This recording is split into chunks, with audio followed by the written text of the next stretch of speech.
yourparenthelp.com, and today we are talking about the fourth strategy in your Octopus's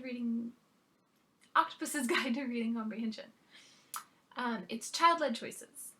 So if you don't have the guide yet, go to yourparenthelp.com/reading-comprehension and get the guide, and you can go back and watch the first videos that talk about the first three. But today we're talking about child-led choices. It is so important, so important. So the example I give in the guide is my husband chooses to read something that I would never be interested in. He was reading about how to turn an S10 pickup into an all-wheel drive. He told me all about it because he read about it. He was super interested in it. It didn't matter that we don't have an S10 pickup. It's not something he'll probably ever actually do. It's interesting to him, right? The car stuff, so interesting to him. He loves it. It's not me. I'm not particularly that interested in any of it. When we first started dating, I would have him explain the most basic things to me. I'm like, because I didn't understand any of it. I'm like, I don't know how an engine works. And so he taught me how an engine works. I can't really explain it to you because it still wasn't that interesting to me. I didn't retain it. But there you go. It wasn't that interesting to me. So I didn't really learn it. But I really learned scuba diving because that was super interesting to me because I wanted to go under the water, breathing air, and stay alive doing it. So I took all the courses. I became a scuba instructor. I love scuba diving. That is something I like to learn about. I love reading the magazines. I love all things ocean. You can see my little octopus over here. My guide, is about an octopus. My logo is an octopus. My picture frame here of my son is an octopus, a whale. Like, I love the ocean. I love all things ocean. I can't read enough about the ocean. I've got multiple books about the ocean. It is an interest of mine.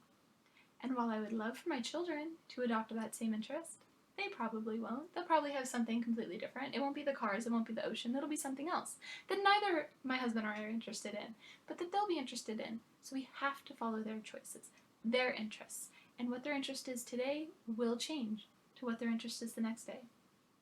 I heard about a parent who I think is amazing, who every time her child was interested in something, she went all in.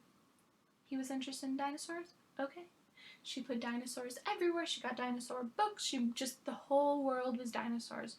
Absorb. And then the kid stopped being interested in dinosaurs. Got interested in, I don't remember the real story, say cats. Then she went all in on cats. Cat books. And you can do that with library books. Like, you don't have to be buying a million books for every single topic. I'm a little guilty of doing too much of that myself. But there tend to be books that I like and I'm interested in.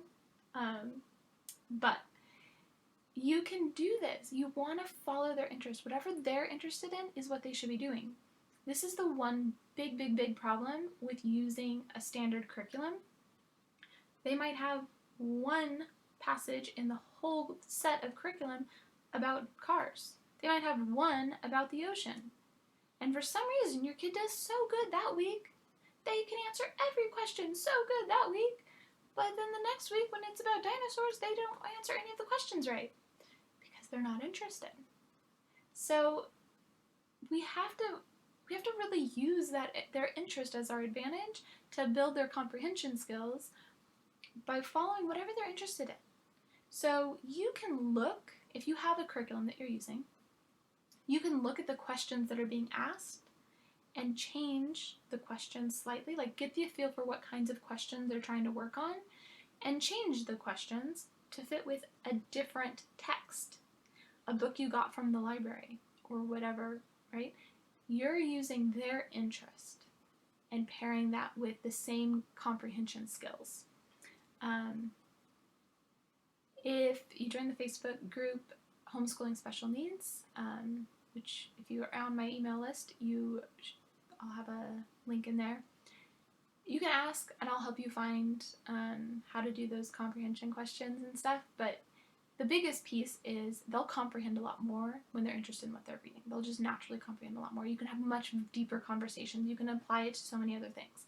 So all of these strategies are way better in conjunction with each other if you're using all the other strategies with something your child is actually interested in reading about, it is so much more powerful. Even if they're not the one reading it, if you're the one reading it to them, that's still super powerful for building their comprehension. So please, please, please follow your child's interests and tell us what your child is interested in, how things are going. Like I said, you can join the Facebook group, you can email me. I love to hear from everyone. So please email me. And again, I'm Kimberly Lavelle, yourparenthelp.com. If you don't have the guide yet, yourparenthelp.com/reading comprehension will get you that guide. I can't wait to hear from you.